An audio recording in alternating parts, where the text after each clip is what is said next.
वह गुफा अत्यंत ही अंधकारमय थी, किंतु वानरों की दृष्टि उस अंधकार में भी कार्य कर रही थी। उनका तेज और पराक्रम अवरुद्ध नहीं होता था और उनकी गति वायु के समान थी। तीव्र वेग के साथ वे उस गुफा के भीतर पहुंच गए। भीतर पहुंचकर उन्होंने देखा कि वह स्थान अत्यंत उत्तम, प्रकाशमान और मनोहर था। चारों ओर साल, ताल, तमाल, नागकेसर, अशोक, धव, चंपा, कनेर आदि के पुष्पयुक्त वृक्ष दृष्टिगत हो रहे थे। वे सभी वृक्ष सुवर्णमय थे, उनसे अग्नि के समान प्रभा निकल रही थी और उनके फल फूल भी सुनहरे रंग के थे। इन वृक्षों में लगे मूंगे और मणियों के समान चमकीले फूलों और फलों पर सुनहरे रंग के भौरे मंडरा रहे थे। सूर्य जैसी आभा वाली कांचन वृक्षों से घिरे अनेक विशाल सरोवर भी दिखाई पड़े, जिनमें स्वर्णकमल और सुनहरे मत्स्य शोभा पा रहे थे। उन्होंने वहां पर सोने और चांदी से बने हुए बहुत सारे भवन भी देखे, जिनकी खिड़कियां मोतियों की जालियों से ढकी हुई थीं। स्वर्ण तथा रजत से निर्मित विमान भी दृष्टिगत हो रहे थे। वहां रखे हुए अनेक पात्रों में सोने, चांदी और कांसे के ढेर भरे हुए थे। बहुमूल्य सवारियां, सरस मधु, महामूल्यवान दिव्य वस्त्रों के ढेर, विचित्र कंबल एवं कालीने, मृग चर्मों के समूह आदि भी जहां तहां रखे हुए थे। कुछ दूर जाने पर उन्हें वकल और काले रंग का मृग चर्म धारण किए हुए एक स्त्री दिखी, जिसका मुख तपस्या के तेज से दमक रहा था। परम बुद्धिमान हनुमान जी ने उस तपस्विनी के पास जाकर हाथ जोड़कर कहा, देवी, आप कौन हैं? ये गुफा, ये भवन तथा ये रत्नादि किसके हैं? हे देवी, हम लोग भूख प्यास और थकावट से व्याकुल होकर जल मिलने की आशा से इस गुफा में चले आए हैं, किंतु यहाँ के अद्भुत पदार्थों को देखकर हमारी विवेक शक्ति लुप्तप्राय हो गई है। ये सब आपकी तपस्या के प्रभाव से हुआ है या ये कोई आसुरी माया है? तपस्विनी ने ये कहकर कि तुम सब पहले भोजन ग्रहण कर लो, उन सभी को शुद्ध भोजन, फल मूल आदि दिया। फिर भोजन से तृप्त हुए वानरों से तपस्विनी ने कहा, वानर श्रेष्ठ, इस दिव्य सुवर्णमय उत्तम भवन को दानव शिरोमणियों के विश्वकर्मा मयासुर ने बनाया है। इस भवन में निवास करते हुए मयासुर का संपर्क हेमा नाम की अप्सरा से हो गया, जिससे क्रुद्ध होकर देवराज इंद्र ने अपने वज्र से मयासुर का वध कर डाला। अब ये स्थान हेमा के ही अधीन है। मैं मेरसावर्णी की कन्या हूँ और मेरा नाम स्वयंप्रभा है। हेमा मेरी प्रिय सखी है, उसी के द्वारा नियुक्त होकर मैं इस स्थान का संरक्षण करती हूँ। अब तुम लोग बताओ कि तुम लोग किस प्रयोजन से घूम रहे हो? पवन कुमार हनुमान जी बोले, देवी, पिता की आज्ञा से दशरथ नंदन श्री राम अपनी पत्नी सीता और अनुज लक्ष्मण के साथ दंडकारण्य में निवास कर रहे थे। जनस्थान में आकर रावण ने उनकी स्त्री का बलपूर्वक अपहरण कर लिया। श्री राम वानर राज सुग्रीव के मित्र हैं। हम लोग अपने राजा सुग्रीव की आज्ञा से जानकी जी की खोज कर रहे हैं। हमें इस गुफा से बाहर निकलने का कोई मार्ग नहीं दिख रहा है, अतः आप हमें यहाँ से बाहर निकालने की कृपा करें ताकि हम अपने कर्तव्य को पूर्ण कर सकें। तपस्विनी स्वयंप्रभा ने कहा, श्रेष्ठ वानरों, यद्यपि इस स्थान में आ जाने वाला जीवन भर यहाँ से बाहर नहीं निकल सकता, किंतु मैं अपने तप के प्रभाव से तुम सबको यहाँ से बाहर निकाल दूंगी। तुम सभी अपनी आंखें बंद कर लो। वानरों के आंख मूंदते ही स्वयंप्रभा ने निमिष मात्र में उन्हें गुफा से बाहर निकाल कर कहा, अब तुम अपनी आंखें खोल लो। ये देखो, तुम्हारे समक्ष महासागर लहरा रहा है। तुम्हारा कल्याण हो। इतना कहकर तपस्विनी स्वयंप्रभा अपने स्थान में वापस चली गईं। वानरों के समक्ष भयंकर महासागर विशाल लहरों से व्याप्त होकर निरंतर गर्जना कर रहा था। समुद्र तट पर बैठकर वे विचार विमर्श करने लगे। युवराज अंगद निराश होकर बोले, सीता जी को खोज पाने में हम लोग सर्वथा निष्फल रहे हैं। अब हम लौटकर राजा सुग्रीव और रामचंद्र जी को कैसे मुख दिखाएंगे? निष्फल होकर लौटने से तो अच्छा है कि हम यहाँ अपने प्राण त्याग दें।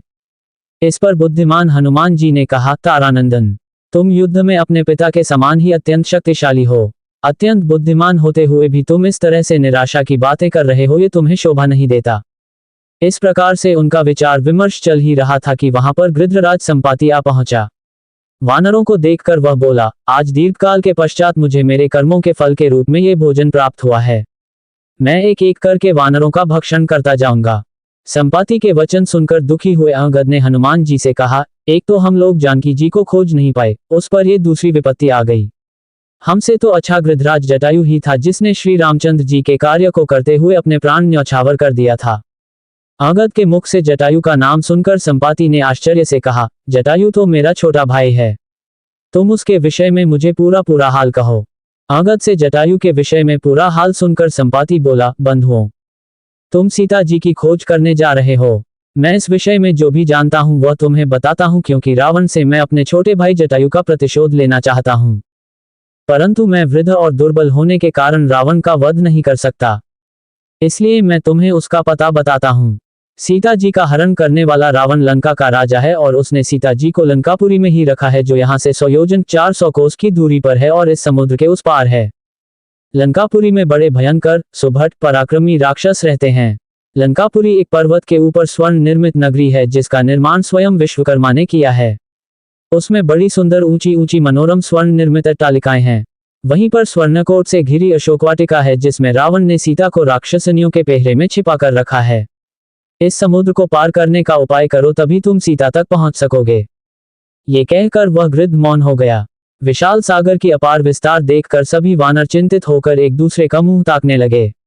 अंगद, नल, नील आदि किसी भी सेनापति को समुद्र पार करके जाने का साहस नहीं हुआ। उन सबको निराश और दुखी देखकर वृद्ध जामवंत ने कहा, हे पवनसुत, तुम इस समय चुपचाप क्यों बैठे हो? तुम तो वानरराज सुग्रीव के समान पराक्रमी हो। तेज और बल में तो राम और लक्ष्मण की भी बराबरी कर सकते हो। तुम्हारा वेग और विक्रम पक्षीराज गरुड़ से किसी भी भांति कम नहीं है, जो समुद्र में से बड़े बड़े सर्पों को निकाल लाता है। इतना अतुल बल और साहस रखते हुए भी तुम समुद्र लांघ कर जानकी जी तक पहुंचने के लिए तैयार क्यों नहीं होते? तुम्हें तो समुद्र या लंका में मृत्यु का भी भय नहीं है, क्योंकि तुम्हें देवराज इंद्र से इच्छा मृत्यु का वर प्राप्त है। जब तुम चाहोगे तभी तुम्हारी मृत्यु होगी, अन्यथा नहीं। तुम केशरी के क्षेत्रज्ञ और वायुदेव के औरस पुत्र हो, इसीलिए उन्हीं के सदृश तेजस्वी और अबाध गति वाले हो। हम लोगों में तुम ही सबसे अधिक साहसी और शक्तिशाली हो। इसलिए उठो और इस महासागर को लांघ जाओ। तुम ही इन निराश वानरों की चिंता को दूर कर सकते हो। मैं जानता हूँ इस कार्य को केवल तुम और अंगद दो ही व्यक्ति कर सकते हो, पर अंगद अभी बालक है। यदि वह चूक गया और उसकी मृत्यु हो गई तो सब लोग सुग्रीव पर कलंक लगाएंगे और कहेंगे कि अपने राज्य को निष्कंटक बनाने के लिए उसने अपने भतीजे को मरवा डाला। यदि मैं वृद्धावस्था के कारण दुर्बल न हो गया होता तो सबसे पहले मैं समुद्र लांघता। इसलिए हे वीर, अपनी शक्ति को समझो और समुद्र लांघने को तत्पर हो जाओ। जाम्बवंत के प्रेरक वचनों को सुनकर हनुमान को अपनी क्षमता और बल पर पूरा विश्वास हो गया। अपनी भुजाओं को तानकर हनुमान ने अपने सशक्त रूप का प्रदर्शन किया और गुरुजनों से बोले, आपके आशीर्वाद से मैं मेघ से उत्पन्न हुई बिजली की भांति पलक मारते निराधार आकाश में उड़ जाऊंगा। मुझे विश्वास हो गया है कि मैं लंका में जाकर अवश्य विदेह कुमारी के दर्शन करूंगा। ये कहकर उन्होंने घोर गर्जना की, जिससे समस्त वानरों के हृदय हर्ष से प्रफुल्लित हो गए। सबसे विदा लेकर हनुमान महेंद्र पर्वत पर चढ़ गए और मन ही मन समुद्र की गहराई का अनुमान लगाने लगे। किष्किंधा कांड समाप्त।